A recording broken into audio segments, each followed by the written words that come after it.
Welcome to JDM Overload. The Nissan GT-R R35 redefined what it meant to be a supercar, a new take on a legendary JDM sports car.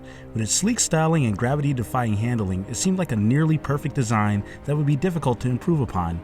Well, until now, that is. To make this video, I did hours upon hours of research and compiled all the data.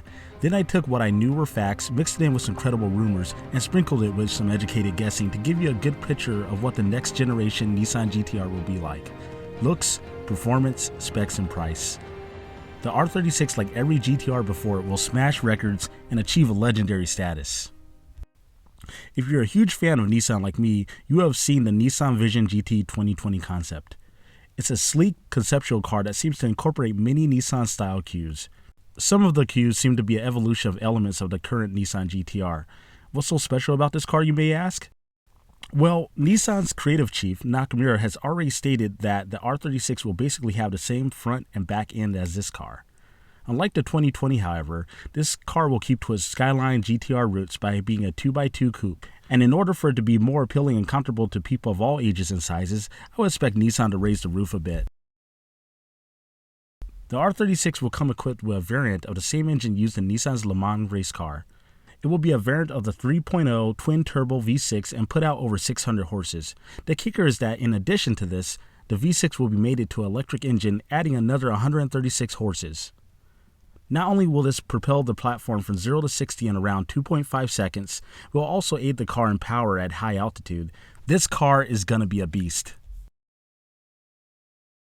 This car will be very fuel efficient. Well, for a twin-turbo V6 race car, that is. If it's anything like the Porsche 918 and the BMW i8, it will have a mode that will allow it to achieve a MPG of 20 city, 24 highway.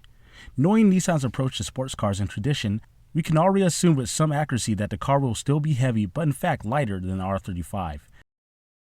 This reduction in weight will owe itself to the use of carbon fiber in a new design. As for suspension, I wouldn't expect anything less than magnetic suspension, which allows the computers to adjust the ride in fractions of a second. Expect Nissan to take back control of the track, specifically the Nürburgring. In 2009, the Nissan GT-R embarrassed Porsche by beating one of its production cars, the 911 Carrera, by 1/10 of a second. If Nissan follows tradition and goes after the 918 hypercar, it will be aiming to propel the car around the track at a ghastly 6 minutes and 56 seconds or less. In my opinion, Nissan has a strange ability to be ahead in technology while being old school at the same time. With that being said, we should see an extremely advanced interior and tech display. I expect it to have at least one weird quirk like the R35, like the CD player or some sort of obscure external media like the CF card. If this thing does not have a HUD, adaptive cruise control, and lane assist, I would think that's pretty crazy. But hey, with Nissan, you never know. Basically, this car will be a technological marvel, showcasing all of Nissan's latest technologies.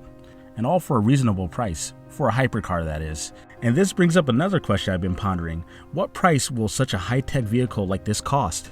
Well, adjusting for inflation and taking into account some of the new technologies that will come standard with the R36, it will more than likely start off at a base price of around $150K. This will be a bit more expensive than the R35, but not so much to prevent former customers from acquiring one. Well, that's my video on the R36. Nissan impressed us in 2009 by coming back from near bankruptcy and reinventing a mythical, legendary sports car. I have no doubt in my mind that the R36 will continue that legacy. Do you have any opinion on the next GT-R? Anything you would like to add to the discussion?